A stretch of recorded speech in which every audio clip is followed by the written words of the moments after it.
देखिए अब question number second देख लेते हैं, ठीक है। सेकंड के जितने पार्ट हैं उसको कर लेते हैं। सेकंड के कितने पार्ट हैं, सारे पार्ट करने हैं, 1 से लेकर 5 तक हैं। सॉरी,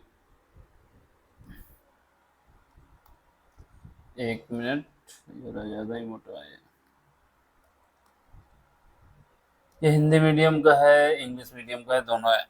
पहला क्वेश्चन हमारे पास है कि tan inverse √3 minus sec inverse -2 का मान ज्ञात करना है।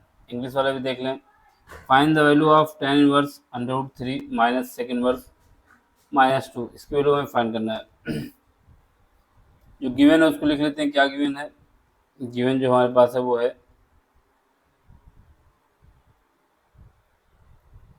tan इनवर्स √3 एक ब्रैकेट में माइनस सेक इनवर्स -2, इसकी वैल्यू हमें फाइंड करना है, यही हमें दिया गया है।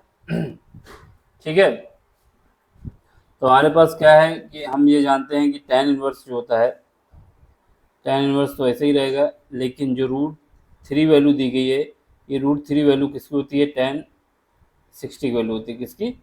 tan 60 की वैल्यू, यानी इसको हम लिख सकते हैं tan π/3।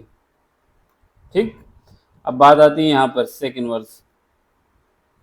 सेक इनवर्स यहाँ पे -2 है, -2, तो यहाँ पर हमारे पास क्वाड्रेंट को जानकारी होनी चाहिए। अगर क्वाड्रेंट के विषय में जानकारी है तो हम ये कर सकते हैं, नहीं तो नहीं कर पाएंगे।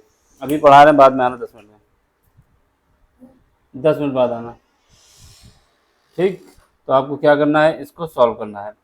क्वाड्रेंट की जानकारी होनी चाहिए, यानी पहला क्वाड्रेंट ये हो गया, दूसरा क्वाड्रेंट ये हो गया, सॉरी दूसरा क्वाड्रेंट ये हो गया, पहला, दूसरा, तीसरा, ये सारे क्वाड्रेंट हमको पता है, तभी काम बनेगा। पहला क्वाड्रेंट हो गया, दूसरा हो गया, तीसरा हो गया और चौथा हो गया। ठीक है, अब हमें इसके विषय में जानकारी होनी चाहिए। पहले क्वाड्रेंट की रेंज कितनी होती है? 0 से π/2, दूसरे क्या होती है? π/2 से पाई, और तीसरे की होती है 3π से 2, और यहाँ हो जाता है चौथे की 3π/2 से 2π हो जाता है। ठीक, यहाँ पे जो a होता है, एक मतलब होता है जितने भी ट्रिग्नोमेट्रिक फंक्शन है सब पॉजिटिव होंगे। यहाँ पे s होता है, s का मतलब है कि साइन और कॉस को छोड़ के बाकी सब निगेटिव होंगे। यहाँ पे क्या होता है? tan और कॉट को छोड़ के बाकी सब निगेटिव होंगे, और यहाँ पे कॉस और सेक को छोड़ के बाकी सब निगेटिव होंगे। तो रूल क्या है? ASTC याद होना चाहिए। इतना रामायण बताने का मतलब ये था यहाँ पे कि यहाँ पर जो हम -2 रखेंगे तो -2 हमारा, इसका मतलब क्या होगा? देखो, पहले तो हमें पता होना चाहिए सेक जो होता है, सेक 2 किसकी वैल्यू होती है? तो ये सेक जो 2 है वो वैल्यू होती है π/3 की। एक बात तो ये हमें पता होनी चाहिए, सेक π/3 बराबर 2 होता है। लेकिन यहाँ पे माइनस आ रहा है, इसका मतलब ये पहले क्वाड्रेंट में नहीं है। कहाँ पर सेक निगेटिव होता है? सेक हमारा निगेटिव होता है या तो तीसरे में होता है, या फिर दूसरे में होता है, इन दो में होता है। ठीक है, इसके अलावा कहीं भी नहीं होता। ठीक है, क्योंकि हमारे पास ये वैल्यू किसकी है? ये 60 की वैल्यू है। इसका मतलब क्या होगा कि ये जो हमारी वैल्यू है π/2 से तो ज़्यादा है, 90 से, लेकिन पाई से कम है। तो हम इसको क्या लिख सकते हैं? इसको हम ये लिख सकते हैं कि सेक π/2 जो अगर माइनस है, तो माइनस अगर आएगा तो इसका मतलब क्या होगा? ये होगा मेरा π/2 प्लस π/3 लिख दें, या तो ये लिख दें, या फिर हम कह सकते हैं सेक पाई माइनस π/3। इन दोनों केस में ही ये हमारा दूसरे क्वाड्रेंट में लाई करेगा और हमारा आंसर बन जाएगा। ठीक है, तो इसका मतलब क्या होगा? इसकी वैल्यू जो होगी सेक 2 की वैल्यू हो जाएगी, क्या हो जाएगी? सेक 2 की वैल्यू हो जाएगी, सेक 2 की वैल्यू हो जाएगी मेरे पास पाई माइनस π/3। ठीक है, दोनों में कोई भी एक लिख सकते थे, हमने ये लिख दिया। अब ये क्या है? सॉरी, इसको सेक के रूप में लिखो, तो ये 2 की वैल्यू क्या हो जाएगी? सेक, एक ब्रैकेट और लगा दो, पाई माइनस π/3। ठीक है, ये ब्रैकेट बंद हो गया। अब यहाँ से tan ये हट जाएगा, tan इनवर्स और tan इनवर्स आपस में हट जाएंगे, कितना बचेगा? π/3 बचेगा। यहाँ पे आ जाओ, सेक और सेक इनवर्स आपस में हट जाएंगे, कितना बचेगा? यहाँ पर हमारे पास बचेगा पाई माइनस π/3। ठीक है, अब इसका एडिशन कर दो, π/3 माइनस जाएगा अंदर तो ये पाई बचेगा, यहाँ पे क्या है? ये प्लस कर देगा π/3। तो यहाँ से π/3 यह 3 एलसीएम ले लो, कितना आएगा 3 एलसीएम आ गया। यहाँ से हमारे पास पाई बचा, ठीक है, यहाँ पर हमारे पास 3 पाई बचा, यहाँ पर पाई बचा, तो इसकी वैल्यू कितनी आ गई -का पाई/3। तो इसका मतलब आंसर हमारा क्या आ गया, इसकी जो वैल्यू है वो है वो भी -का पाई/3। ये हमारा आंसर आ गया, यही हमें निकालना था। ये हमने सब आपको रफ वर्क बताया कि ये कॉन्सेप्ट लगा है कि इसकी वैल्यू हमने क्या रखी है, ठीक है। ये ना सोचना कि ये भी करना है, ये हमें बस समझाने के लिए किया गया। अब इसके बाद अगला क्वेश्चन ये कह रहा है, कि आपको सदिश दिए जा रहे हैं ये और ये एक दूसरे पर लंबवत हैं, तो आपको लेमडा की वैल्यू बतानी है। देखो ये जब लंबवत होते हैं या परपेंडिकुलर होते हैं तो उस केस में इनका डॉट प्रोडक्ट जो होता है वो क्या आता है, 0 आता है, डॉट प्रोडक्ट 0 आता है। यानी इन दोनों वेक्टर का डॉट प्रोडक्ट हम निकाल लें, वही हमारा 0 हो जाएगा और आंसर आ जाएगा। तो लिख लेते हैं, पहले जो गिवन वेक्टर है उनको लिख लेते हैं।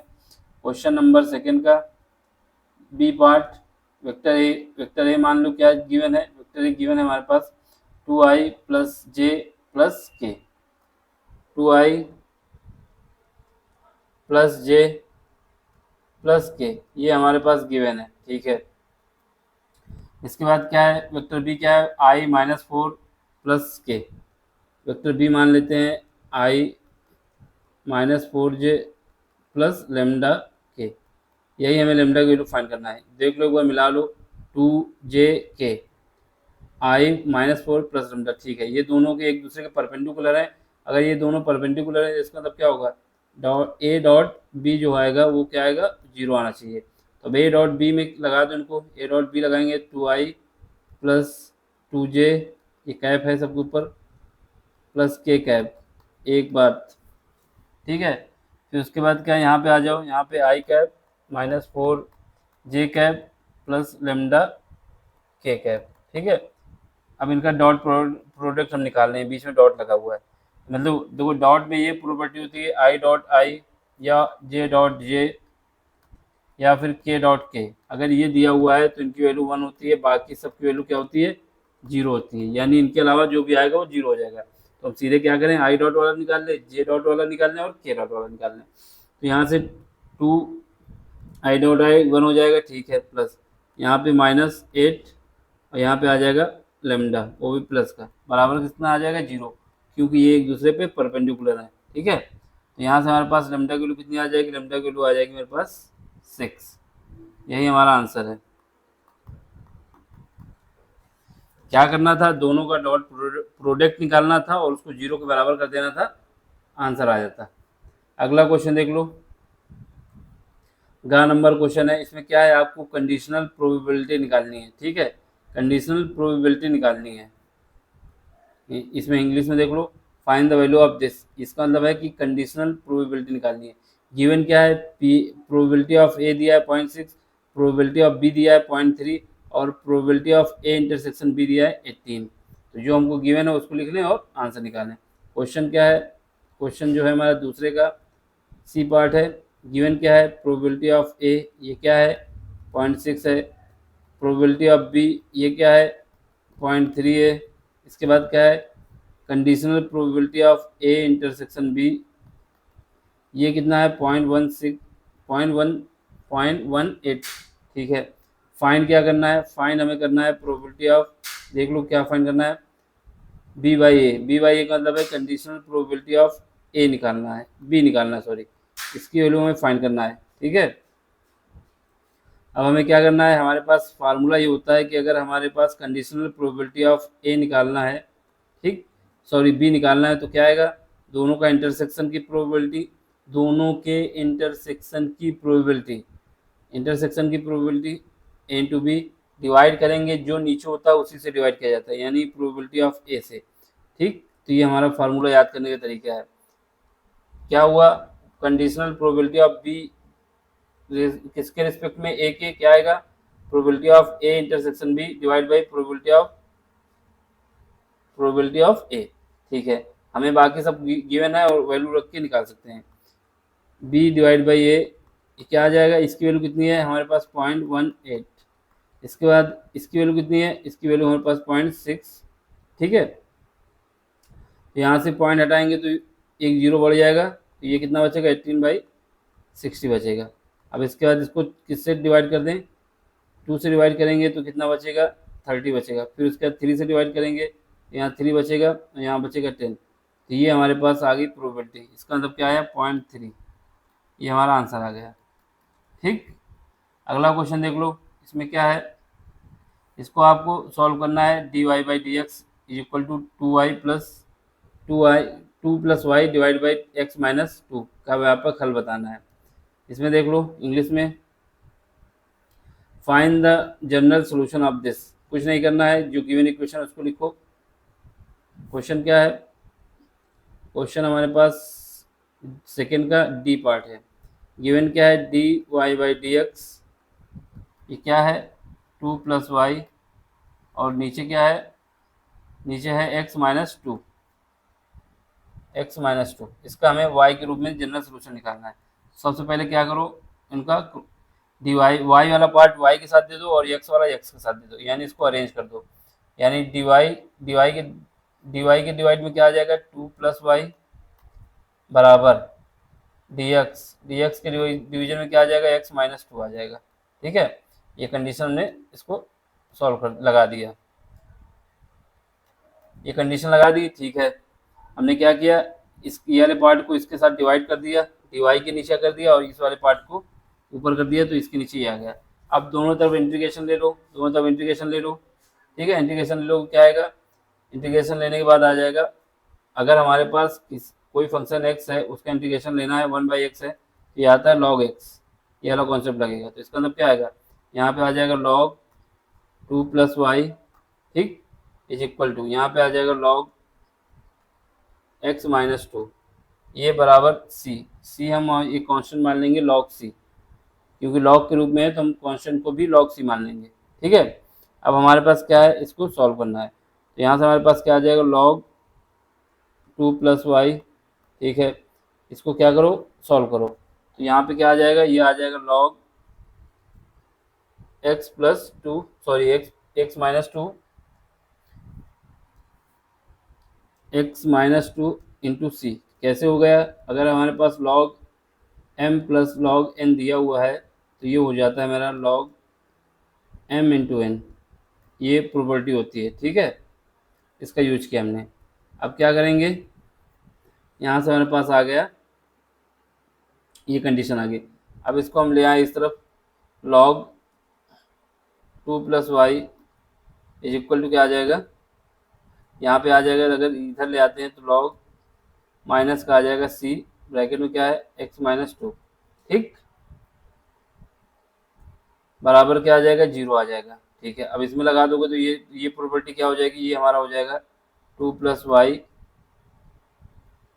जस्ट मिनट, यहाँ पे कौन सी प्रॉपर्टी लगेगी, यहाँ प्रॉपर्टी लगेगी इनका डिवीजन वाली, log बेस ई तो रहेगा ही, यानी 2 + y डिवाइड किससे करोगे, c, ब्रैकेट में x माइनस 2, ठीक, x माइनस 2 था ना, हाँ x माइनस 2 था। ये किसके बराबर आ जाएगा, ये हमारा बराबर आ जाएगा 0 के। इसमें कौन सी प्रॉपर्टी लगी है, log m minus log n अगर दिया है तो ये होता है मेरा log m divide by n, यानी जो माइनस में होता है वो डिवाइड में आ जाता है, ये प्रॉपर्टी लगाई हमने यहाँ पे। ठीक है, तो यहाँ से क्या आ जाएगा, बेस ई है, अब इसके बेस की पावर जो है log हटाएंगे तो क्या है, ई की पावर क्या आएगा, जो यहाँ पर होता है, तो ये 0 हो जाएगा, यानी 2 + y divide by c x minus 2 बराबर क्या आएगा, ई की पावर कितना आ जाएगा, 0। ठीक है, ई की पावर 0 आ गया। किसी की पावर 0 होता है तो क्या हो जाता है, किसी की पावर 0 होता है तो 1 हो जाता है। ये आया कैसे, अगर हमारे पास log बेस ई है और ये x है, बराबर क्या है, a है, तो क्या हो जाता है कि x बराबर आ जाता है a की पावर a, यानी जो होता है वो आ जाता है इस तरफ। इस प्रॉपर्टी का हमने यूज किया है। ठीक, यहाँ से हमारे पास क्या आया, 2y divide by c x minus 2 बराबर 1 आ जाएगा। तो यहाँ से सॉल्व कर लेंगे, यहाँ से 2 +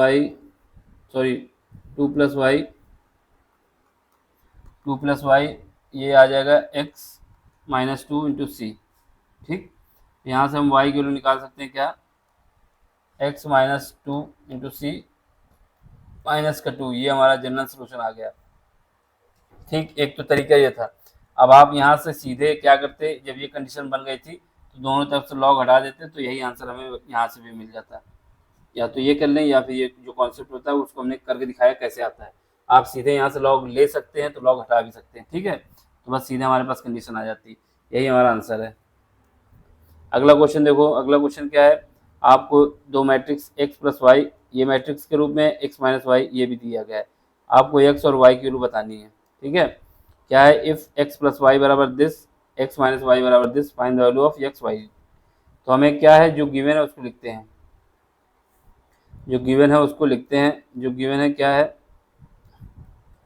क्वेश्चन नंबर सेकंड का लास्ट पार्ट है, शायद डी है या ई, देख लो, ई पार्ट है, लास्ट पार्ट है, तो ये हमारा ई पार्ट हो जाएगा, तो ये ई हो जाएगा, ठीक है। अब हमारे पास क्या है, देखो गिवन है x प्लस वाई, ये मैट्रिक्स के रूप में क्या दिया है, इसके एलिमेंट लिख लो 7045, 7045। इसके अलावा ये इक्वेशन एक हो गई। दूसरी इक्वेशन क्या है, x माइनस वाई, ये बराबर क्या गिवन है, ये गिवन है हमारे पास -3 0 0 -3, यानी डायगोनल में -3 है, 0 है, फिर 0 है, फिर -3 है। ये इक्वेशन सेकंड हो गई। अब हमें x बराबर क्वेश्चन मार्क और y बराबर क्वेश्चन मार्क पूछा गया है, ठीक है। चलो फिर करते हैं, पहले सबसे पहले इन दोनों मैट्रिक्स को एडिशन कर दो।